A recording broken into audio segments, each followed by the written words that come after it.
Plastic waste ocean और jungles के साथ साथ ह्यूमन बॉडी को भी कॉन्टैमिनेट कर रहा है। ह्यूमन हेल्थ पर प्लास्टिक के लॉन्ग टर्म इफेक्ट को समझने की शुरुआत हो रही है, पर इसकी एविडेंस अलार्मिंग है।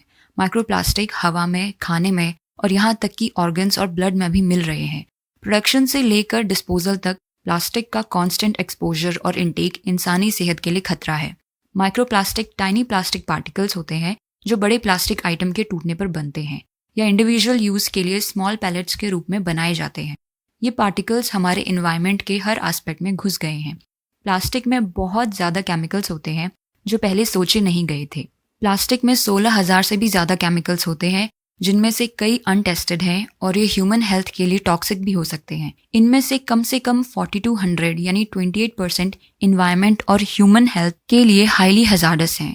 इंसानी मल में माइक्रोप्लास्टिक मिले हैं। इससे यह पता चलता है कि कैसे ये पार्टिकल्स इंजेस्ट किए जा रहे हैं और फिर बॉडी से एक्सक्रीट हो रहे हैं। और गंभीर विषय ये है कि माइक्रोप्लास्टिक इंसानी लंग्स में, ब्लड में, प्लेसेंटा में और ब्रेस्ट मिल्क में भी पाए जा रहे हैं।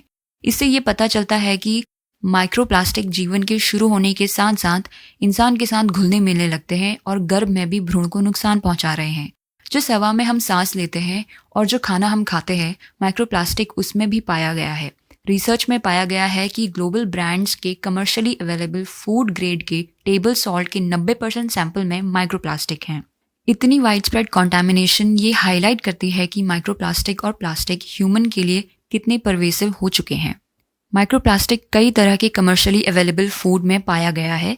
इस कॉन्टैमिनेशन से ह्यूमन हेल्थ को बहुत खतरा हो सकता है। खाने में एक इंसान कितना माइक्रोप्लास्टिक कंज्यूम कर रहा है, इसका अंदाज़ा नहीं लगाया जा सकता है, पर हेल्थ पर इसके इम्प्लीकेशन गंभीर हैं।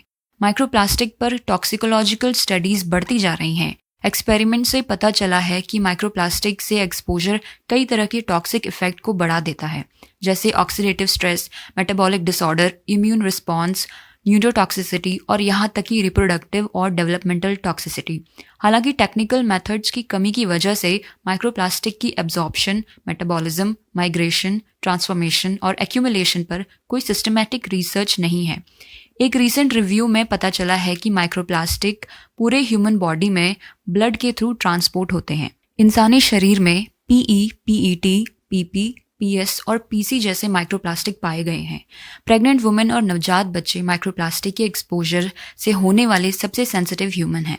नवजात शिशु के मल में पीईटी की मात्रा एक वयस्क के मल से 10 गुना ज़्यादा पाई गई है। इन्वेस्टिगेटर्स ये पता लगाने में लगे हुए हैं कि ये पार्टिकल्स लंग्स और गैस्ट्रोइंटेस्टाइनल ट्रैक्ट के थ्रू इंसानी शरीर के बाकी ऑर्गन्स में कैसे पहुंच जा रहे हैं। नैनोप्लास्टिक वो माइक्रोप्लास्टिक हैं जो 1 माइक्रोमीटर से भी छोटे होते हैं और इन्हें ह्यूमन सेल में पाया गया है।